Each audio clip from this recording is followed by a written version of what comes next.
Viewer discretions. This video is based on real occurrences, but the names of individuals has been changed to protect content creators from potential lawsuits related to defamation, misrepresentation, false reporting. Say around 7 Friday night near 61st and Eustis, 7-year-old Jamal White was taken at gunpoint. Video shows a boy riding his bike down the sidewalk. Then a white Jeep pulls up behind it before a child can be heard screaming. Family members say that was Jamal. His screams echoed on through the block.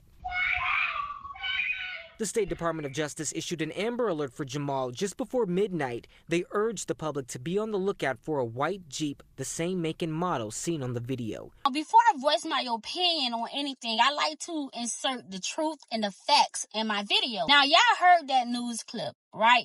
It's something that I do want to point out because this what made me question the kidnapping from the beginning.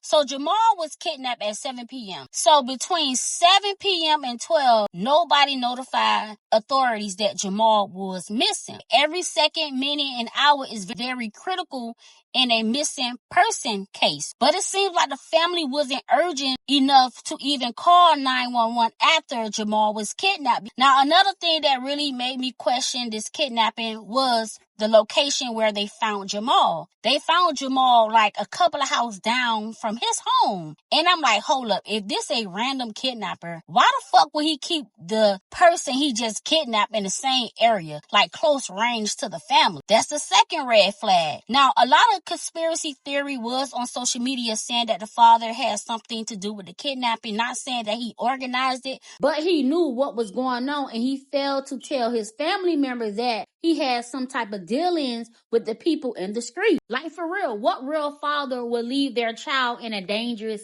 situation? Why you didn't get in your car and chase the car down? His excuse was he was held at gunpoint and the family said he was shook, so it's nothing he could do. So that's why a lot of people on social media was giving him the side eye because, you know, you can't say that you were scared, but that's not the icing on the cake. So another video was released to the media where it actually showed the kidnapping of little Jamal. Street Friday night. It starts to move as Jamal is spotted riding his bike on the sidewalk, returning from a nearby park. The boy's aunt says her brother was driving the sedan, following alongside his young son. The camera catching the white Jeep turning around, then later blocking the end of their driveway. Two people got out of the Jeep simultaneously. One, who appears to be holding a gun, tried following the man into the house. The other chased the little boy down the driveway. Seconds later, the suspect comes back into frame with Jamal in his arms, putting him into the Jeep. Settled as family is seen running out of the home. The boy's father spotted slamming his arms on the trunk of his car. That was about 7 p.m. Friday night. The state not issuing an Amber Alert until 5 hours later, around midnight. So now y'all understand why I said this was not a random attack. Jamal's father was the intended target, but he pussy out, ran in the house, left his son for dead. Anything could have happened. But his family came on the internet and made it seem like this just was a random attack. They don't know what was going on. They don't know who the people was. Something went down between Jamal, daddy, and those guys that exit that vehicle. He knew what was going on. See, and this is why I say all the time, a street dude cannot be a family man. Y'all gotta hear me out. Like, you can't walk two paths. You can't be in the streets doing criminal activities, then the next day you out with your family, want to be a family man. These people don't care. When somebody wants you, they're gonna get you. If they can't get you, they're gonna get who close to you. And this what happened with baby Jamal. They couldn't get his daddy, so they got him. That's why the daddy didn't call 911 immediately. And that's why an Amber Alert was issued 5 hours later, because the daddy knew what was going on. And 9 out of 10, he maybe tried to negotiate with the suspect who had his son, and they told him, no, we're not giving you him, etc., etc. You know, this could have been a ransom. We don't know what's going on because Jamal daddy is not really telling the truth. But at the end of the day, this is why people is dragging him on social media and calling him a liar. And the sad part about this situation, baby Jamal is in CPS custody. He did not get released back to his family because the authorities knew that something was deeper than what was said. And they're not going to give Jamal back to the family because the family put him in a dangerous situation. Just a terrifying 24 hours. Hannah, police have yet to reveal a motive.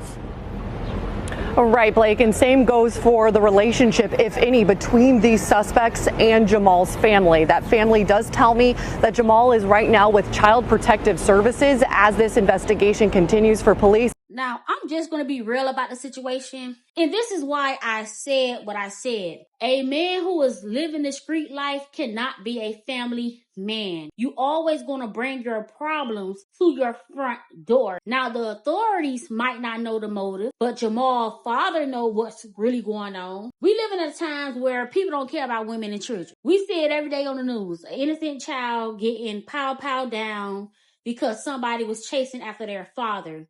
We see it on the news all the time. Innocent mother get pow down because she driving a car that she let her significant other use, and the ops seen her in that vehicle. These people don't care. Jamal's family better be lucky and blessed that these people just kidnap him and not harm him. Because there's a lot of situations where kids are used in revenge and retaliation. People do use family members when they can't get to the people that they want. And this is what happened in this situation. They really wanted Jamal's father, but they couldn't get Jamal's father. So they got Jamal. And Jamal's father is a coward. Because as a father, you're supposed to protect your kid. You're supposed to sacrifice yourself for your son. You're supposed to fight them dudes off until you know that your son is safe in the house. But he put himself first. And he left his son out there. If those kids was a person, it's Jamal's daddy.